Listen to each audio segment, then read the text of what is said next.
আসসালামু আলাইকুম। এদেশের মানুষ স্বাভাবিকভাবেই সংসদে শক্তিশালী একটা বিরোধী দল দেখতে চায়। এটা সবার চাওয়া পাওয়া। কিন্তু বাস্তবিক পক্ষে এবার সংসদে বাংলাদেশ জামায়াত ইসলাম থেকে প্রায় ৬৮ জন, প্রায় ৭০ জনের মতো সংসদ সদস্য সংসদে গিয়েছেন। তারা বিরোধী দলের ভূমিকা পালন করতেছেন। আর অন্যদিকে এনসিবির সম্ভবত ৬ জন। কিন্তু বাস্তবিক পক্ষে আমার একটা বিষয় মনে হলো যে জামায়াত ইসলামের তুলনায় এনসিবির যেই ৬ জন সংসদ সদস্য আছেন জাতীয় সংসদ নির্বাচনে, যে সংসদ ভবনে যারা আছেন, এই ৬ জন কিন্তু মোটামুটি ভালো একটা ভূমিকা রাখতেছে। কিন্তু আমরা ভেবেছিলাম হয়তো যে জামাত ইসলাম সংসদে তুমুল একটা বিরোধিতা করবে, তুমুল একটা কথার ঝড় তুলবে। সেই হিসেবে আমি দেখতেছি জামাত ইসলাম তেমন একটা ভূমিকা রাখতে পারতেছে না। আমার কথাটা শুনে অনেকে হয়তো বিরক্ত হবেন, আসলে বিরক্ত হবেন না, একটু শুনে যাবেন।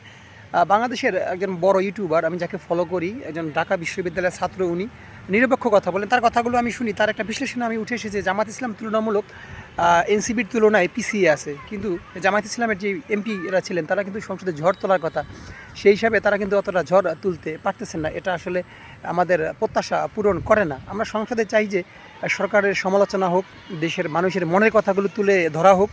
কিন্তু বাস্তবে কেমন যেন জামাত একটু গুলিয়ে যাচ্ছে, তারা কথা বলতে গেলে এলোমেলো হয়ে যাচ্ছে, তাদের সেই কথার বিস্ফোরণ আমরা পাচ্ছি না। এটা আমরা চাই না। তাই আমার আশা থাকবে যে জামাত ইসলাম সংসদে শক্তিশালী বিরোধী দলের ভূমিকা পালন করবে এবং যেই ভূমিকার কারণে সরকার যে কোনো দুর্নীতি কিংবা যে কোনো খারাপ কাজ কিংবা যে কোনো খারাপ সিদ্ধান্ত থেকে তারা হয়তো বেরিয়ে আসবে। কারণ একটা ভালো বিরোধী দল ছাড়া সংসদ কিন্তু জমে না। তারা সংসদে যে কোনো আইন সহসাই পাশ করা সম্ভব হয়ে যায়। এই বিষয়গুলো বাংলাদেশ জামাত ইসলামের যারা আসেন অবশ্যই খেয়াল করবেন। এটা আমি ব্যক্তিগতভাবে সংসদ শুনে কিংবা বুঝে আমি বিষয়টা খেয়াল করলাম।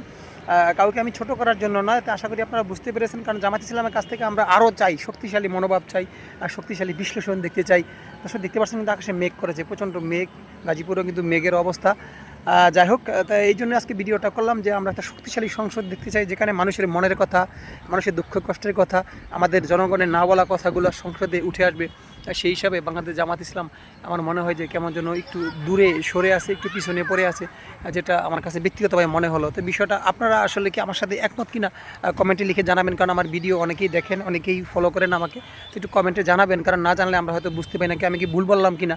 এটা অনেকেই বলতেছে। গতকাল আমার এক বন্ধু, সেও একজন রাজনৈতিক বিশ্লেষণ, সে আমাকে বলল আমরা জামাত ইসলামের কাছ থেকে তেমন একটা আশানুরূপ সংসদে তাদের যে কথার ফুলঝুরি, তাদের যে সরকারকে একেবারে ভয়ের ভিতরে রাখা কিংবা তাদেরকে একটু চাপে রাখা, এইটা কিন্তু আমরা চাই সবাই জনগণ, সেটা আমরা দেখছি না।